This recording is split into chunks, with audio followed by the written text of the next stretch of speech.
কখনো অস্তমান চন্দ্রের মতো অনিমেষভাবে চাইয়া থাকে, কখনো দ্রুত চঞ্চল বিদ্যুতের মতো দিগবিদিকে ঠিঁকুরিয়া ওঠে। মুখের ভাব বইয়ে অজনাকাল যাহার অন্য ভাষা নাই, তাহার চোখের ভাষা অসীম উদার এবং অতলস্পর্শ গভীর, অনেকটা স্বচ্ছ আকাশের মতো উদয়াস্ত এবং ছায়ালোকের নিস্তব্ধ রঙ্গভূমি। এই বাক্যহীন মনুষ্যের মধ্যে বৃহৎ প্রকৃতির মতো একটা বিজন মহত্ব আছে। এই জন্য সাধারণ বালক বালিকারা তাহাকে এক প্রকার ভয় করিত, তাহার সহিত খেলা করিত না। সে নির্জন দ্বিপ্রহরের মতো শব্দহীন এবং সঙ্গীহীন। গ্রামের নাম চণ্ডীপুর। নদীটি বাংলাদেশের একটি ছোট নদী, গৃহস্থ ঘরের মেয়েটির মতো। বহু দূর পর্যন্ত তাহার প্রসার নহে। নিরলসা তন্নী নদীটি আপন কুল রক্ষা করিয়া কাজ করিয়া যায়।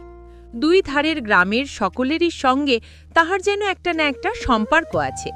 দুই ধারে লোকালয় এবং তরুচ্ছায়া ঘন উচ্চ তট, নিম্নতল দিয়া গ্রামলক্ষ্যের স্রোতস্বিনী আত্মবিস্মৃত দ্রুত পদক্ষেপে প্রফুল্ল হৃদয় আপনার অসংখ্য কল্যাণ কার্যে চলিয়াছে।